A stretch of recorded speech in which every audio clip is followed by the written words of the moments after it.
Alliance of America stands out as the premier rabbinical organization in America because we stand for Torah values.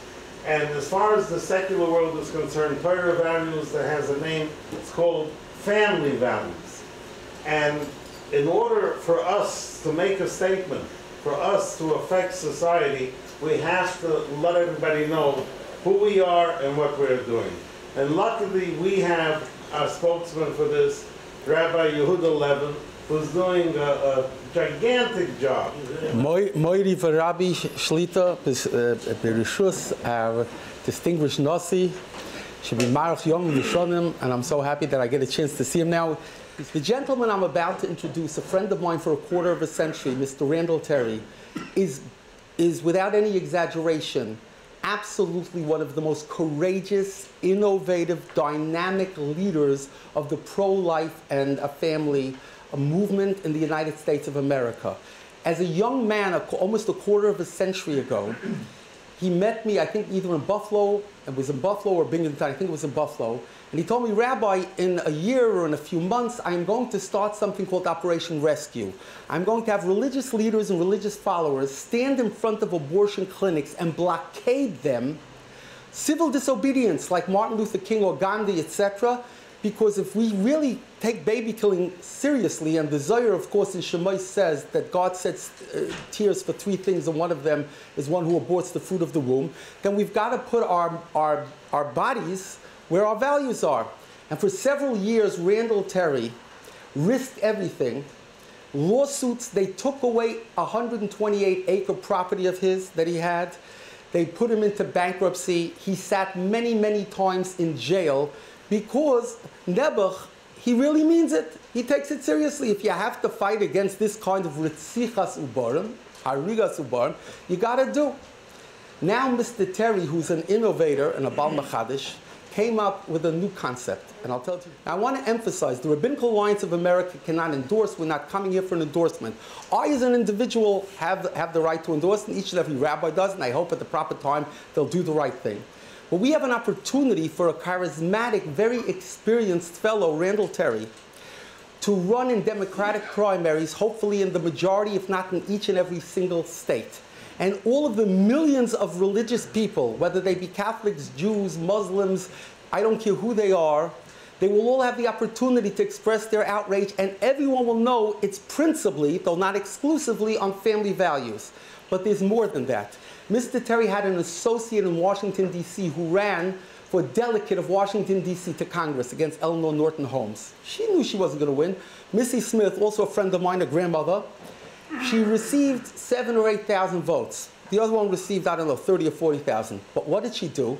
She raised $60,000 or $70,000 in 2 weeks with Mr. Terry's help, and she put on TV all kinds of advertisements, which we're not going to dwell on, but advertisements that showed some of the horrors of what abortion is really about. This created a firestorm that before every ad, the television, Fox or NBC, put a disclaimer for a half a minute or a minute, and afterwards they put a disclaimer. And if you would Google what they accomplished, hundreds of thousands of people just in that local TV area saw it on Oprah, and they saw it on this program, they saw it on that program. He's going to do this nationally. And I'm going to accompany him, B'li Neder, if possible, around to various parts of the country to show that Torah people are opposed to this immorality. And he's not going to only talk about abortion, he will also talk about the other family values, marriage, etc.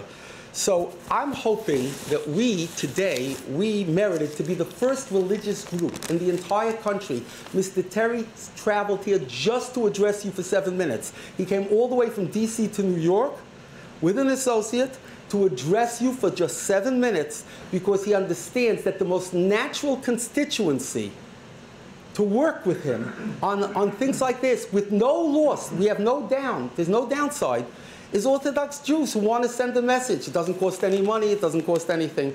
And I'm hoping that the Southern Baptists, the Assemblies of God, the Catholic churches, the Catholic bishops, the evangelical churches, the charismatic churches, and any churches and religious groups that share the Judeo-Christian value system will take an example of the Rabbinical Alliance of America that has given Mr. Terry his first hearing, and that we hope that millions of people will have a chance now to show Tea Party or whatever is not only about fiscal issues, but also about moral issues. Without any further ado, for 7 minutes, I give you my friend and my partner. It's Randall and the Rabbi, or the Rabbi and Randall. Randall Terry, thank you very, very much. Let's give him a big hand. As Rabbi Levin said, we have known each other for over a quarter of a century, standing up for the babies against their unjust murder, their unjust slaughter.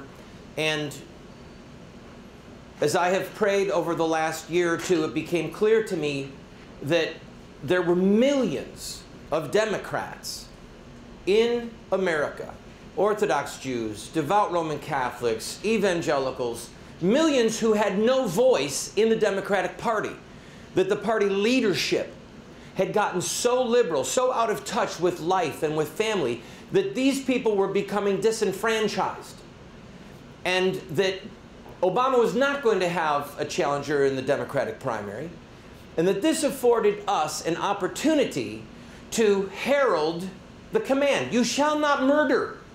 We cannot continue to kill our babies and turn our back on God. We cannot continue to defile the family with the militant homosexual agenda without repercussions.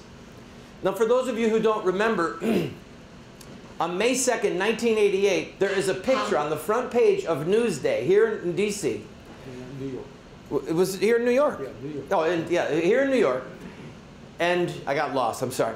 Here in New York, there's a picture of Rabbi Levin, Bishop Austin Bond, Catholic bishop, and an evangelical pastor. The three of them are dead center of 800 people that were in front of an abortion killing center. And all of us got arrested, and we shut down the place for the day, and we saved many babies. There were over 70,000 people arrested in that movement. I've been arrested 50 times. I've spent a lot of time in jail, as Rabbi Levin mentioned. But some of you might not know that when the Hawaii court told the Hawaiian legislature to create homosexual marriage, I took a delegation of men out there, and we stood, we did protests, we did press conferences, and the head of the Judiciary Committee, at our behest, released a bill that stopped it. When the Vermont Supreme Court did the same thing, I moved to Vermont for the better part of 2 months, opened up an office, staffed it with people, and we fought day in and day out against homosexual marriage. When they starved that poor lady to death, Terry Schiavo, down in Florida, at the family's request, I was their media strategist and helped put together the media so that the whole world heard about her. And the whole world will hear about this campaign. The whole world will hear that there are people of faith, people who believe in life and people who believe in family that are creating literally a peaceful insurrection within the Democratic Party to say to Barack Obama, no, we must not kill our babies, and we must not export child killing all over the world and export the militant homosexual agenda. We should be exporting family values. We should be exporting the values that made America the city on the hill, the wonder of the world, instead of some of the tragedy and the death and the garbage that is going out from this country. So I ask you for your help, first with your prayers. Second of all, maybe you are political activists. We need to carry the petitions to get me on the ballot here in New York State. And maybe somebody in this room would like to run. Yes, for the U.S. House. If there's going to be a running mate for me for vice president, it's got to be Rabbi Levin. So that position is already taken, all right? But it may be somebody here would like to run for the U.S. House in 2012. Or you could walk. I never get there. But we want to field a team of 25 or 50 candidates around the country who run campaigns like this, like Missy Smith did, like we're doing, to herald this message. And as Rabbi Levin said, they cannot deny us the advertising time. So this is a way for us to create a debate and to have the things that matter to God, that matter to us, to have those things debated in the public square. And so with all my heart, I ask for your help, and I hope that this is the first of many meetings with Jewish rabbis in Chicago, in New York, in LA. Thank you. God bless you.